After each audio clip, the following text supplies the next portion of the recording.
Hello, word bosses, and welcome to the Penpoint Your Perspective podcast, where our mission is to enlighten you with tips, tricks, and pertinent information to perfect your writing craft.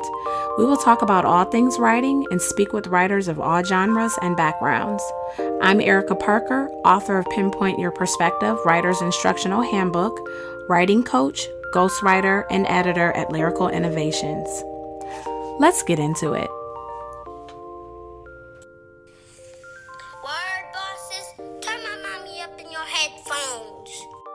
Hello, word bosses. This is Eryka Parker with Lyrical Innovations LLC, and you're listening to the very first episode of the Penpoint Your Perspective podcast. This is brought to you by the Divas That Care Network. So if you're looking to embrace other women and find a way in which to support other women and their ambitions, their careers, and have a great supportive network, I definitely recommend that you go to the Divas That Care Network website and Facebook page to learn more about how we can embrace and empower one another. Now, let's talk a little bit about Penpoint Your Perspective, the podcast, and the movement, and what we're looking to accomplish with this movement. Penpoint Your Perspective is for anyone that is interested in writing, who is a writer, who's published, looking to be published, who writes just for fun as a hobby, anything that you enjoy doing that's related to writing. We're going to try to touch on all those topics, whether it's poetry, fiction, nonfiction, memoirs, whatever it is that you may have a passion for. That's the things that we want to make sure that we touch on. So in this episode, I just wanted to introduce myself, tell you a little bit more about me and why it may be a good idea for you to tune in the episodes to come. So I have been writing since I was 8 years old, which is, about 30 years. I have a passion for writing. It's something that I do very well. I have done some ghostwriting for others who have a dynamic story to tell and who may not have the skill set or time to do so. So I've partnered with many people to get their projects out there. I am a writing coach, so I coach people through my company, Lyrical Innovations LLC, where we set up meetings and we discuss whatever it is that you have on your mind, whatever project it is that you want to get off the ground. And I work with people to help make those goals happen. And then I'm also an editor as well, so I can help you with getting your best foot forward with your manuscript and preparing yourself to get it out there to, whether you want to take the self-published route or if you want to pursue traditional publishing, which is sending it out to different places via query letters and finding a literary agent. So that's what I do in a nutshell. I've been doing it for 8 years now. Very excited to take the next step and start a podcast to talk to you guys and really get some great information from our guests as well as our listeners that contact us with questions and topics that they want to hear more about. It's very interactive. I'm creating an Instagram page as we speak. It should be out by the time you're listening to this. That really allows you to submit your questions as we advertise the people that we'll have coming up and what they specialize in, what genre or what avenue of writing they specialize in. You can then contact me to learn more about them and then also submit your questions. So that's the goal, is to be able to have a community where they feel embraced, and then also you're getting the answers to whatever questions that you may have. So to start things off and tell you a little bit about myself. So I'm a creative writer. I really enjoy writing creatively, but I also have my master's in business administration and my bachelor's in business administration. So I do have that ability to write from a professional and business perspective. My first book was a book of poetry. It was candid and modern poetry, and it was called Reflections of a Rising Soul. And then I've taken it off the shelves because I actually want to add some more poetry to it. Now that I'm married and have children, I really want to kind of expand it and cover quite a few more topics. So I'm excited about reworking that. And then my second book is called Penpoint Your Perspective. It's a handwriting. It's kind of like a journal for people that want to get started, but it also is an instructional handbook where you'll learn a lot about what it takes to be able to become a subject matter expert, positioning yourself in that way so that people will want to buy your books and support you. And the what's in it for me, finding out what experience and expertise you have to offer that will help them in their journey. And then I talk about your social spiral. The people that support you and the people that are looking out for you, finding those people and really cementing them and kind of delegating, hey, I would really need you to support me in this area or that area.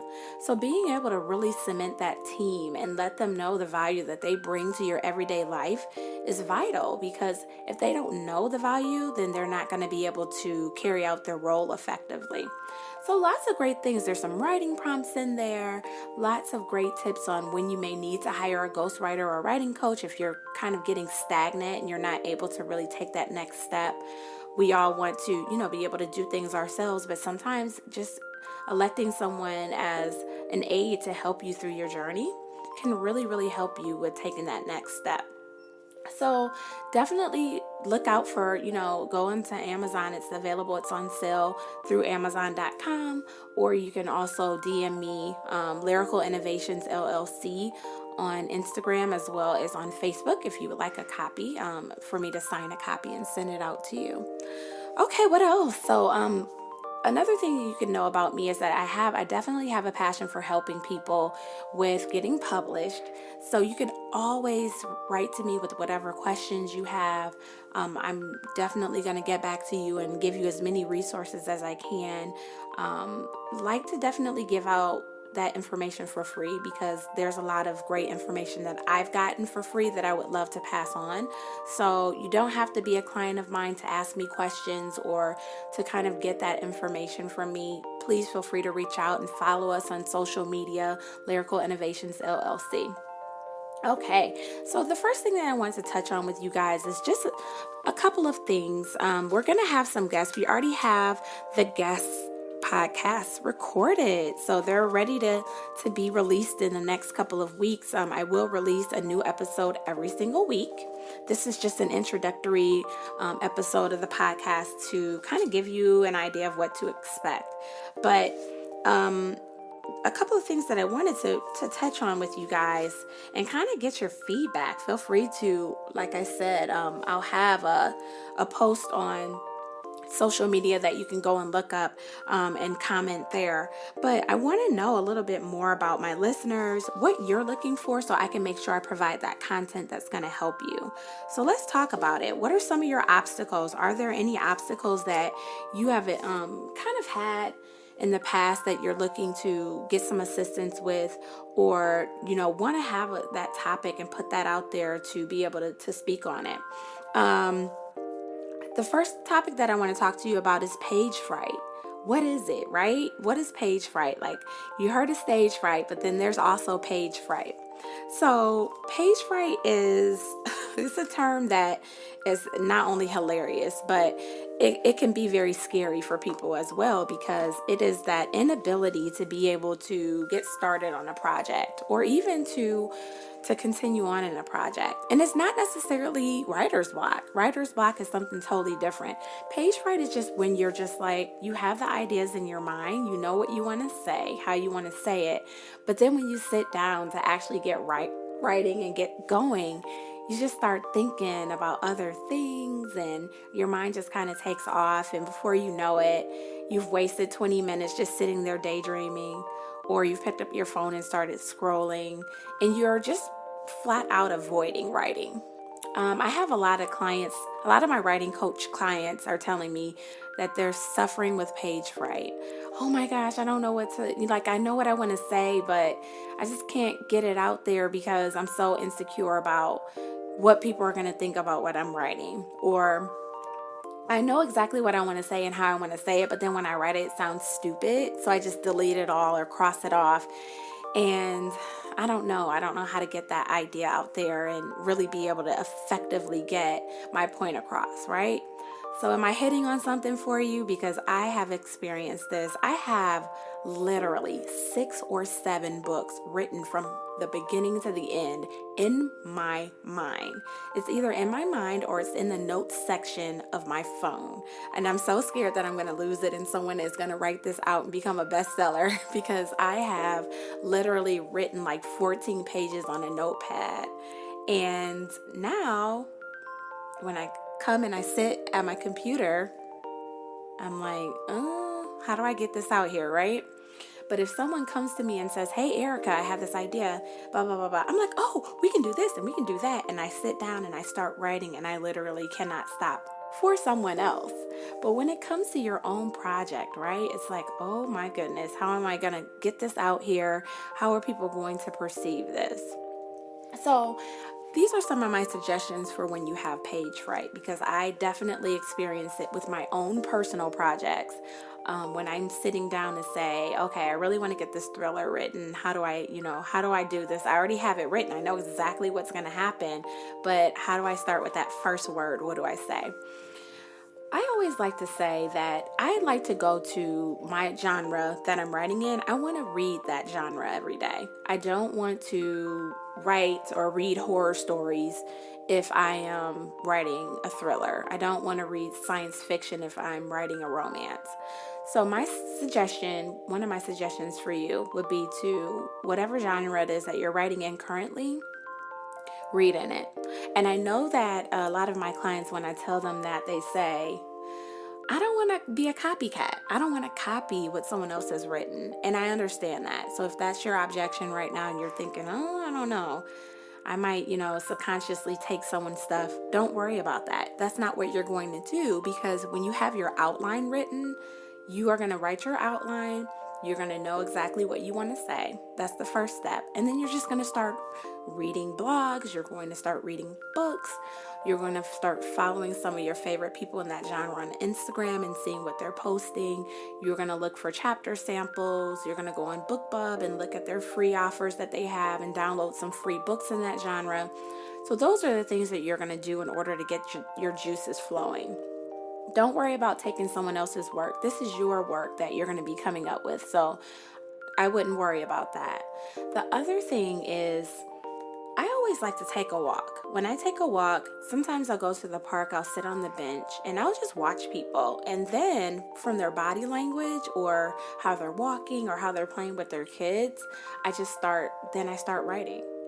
I remember there was one young lady who was at the park, and she had her 2 young children, I'd say like 1 and 3.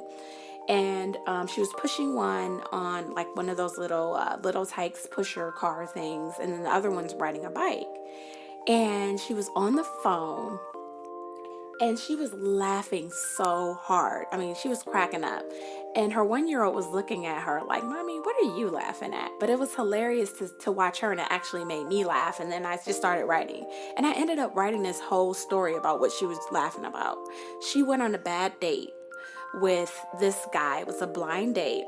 I don't know if it was an app or whatever I wrote. It was for a short story I wrote.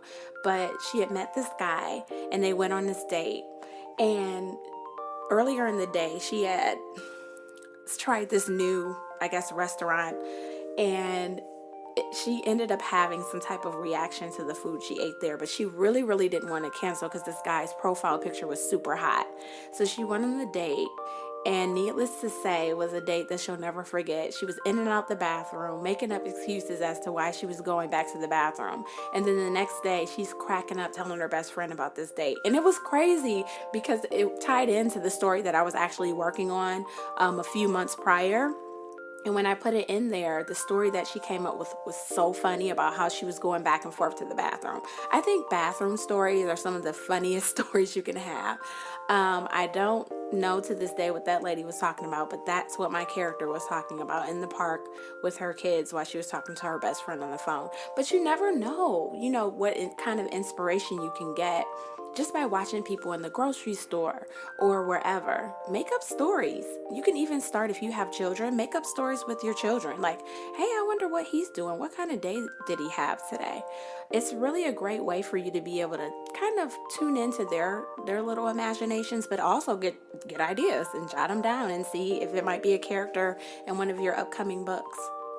Another thing that I like to do is when I get stuck on a particular part, I'll send it to a friend, and my friend can be a writer or she could be an avid reader, and I say, hey, this is what I have so far. Tell me what you think is going to happen next, and be as detailed as possible.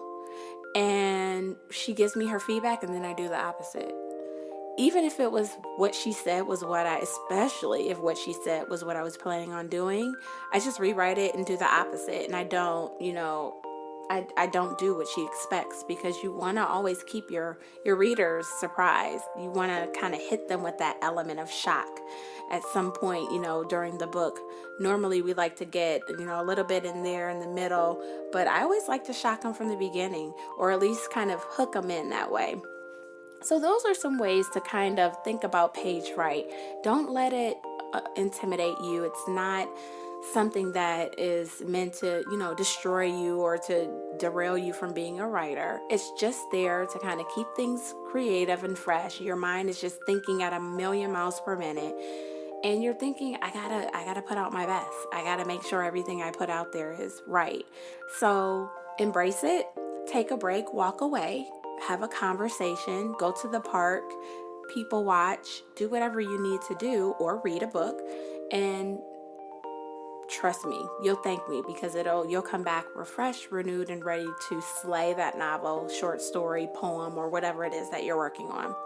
So that's my tip for the day. I look forward to coming back and speaking with you guys again very, very soon about what it is that you're looking for. Please, like I said, Lyrical Innovations LLC, Penpoint Your Perspective on Instagram. Comment, DM, and give me your feedback and what you're looking for, so that we can make sure we keep this fresh. Upcoming guests that we have on the podcast, we have a poet. We have someone who wrote a fiction novel on mental health disease that ended up being a dynamic novel that she actually came back and wrote a workbook for, instructional workbook for people that are dealing with mental illness. We have someone who lost a very, very dear loved one and ended up writing 2 poetry books in 6 months. We have someone who wrote a book at the age of 12 and then revisited it at 22 and slayed it. I mean, it's epic. We have lots of guests from different backgrounds, people that write for business, people that write for pleasure, people that publish, people that are looking to become traditionally published and that are looking to be able to make a career out of it, people that have left their full-time jobs to do this. So please stay tuned and check back every week or so for new episodes, and we look forward to joining you in the future and bringing you some great content, and then also, as I mentioned, incorporating your feedback and your requests to make sure that we're always providing things that are going to keep you motivated and inspired, because if you're a word nerd like me, notebooks and notebooks are bestsellers. So we're going to get them out there, we're going to get them published, and we're going to live our best life, right? All right. So Eryka Parker with Lyrical Innovations LLC. This is the Penpoint Your Perspective podcast, brought to you by the Divas That Care Network. I'm looking forward to chatting with you guys soon, and keep writing.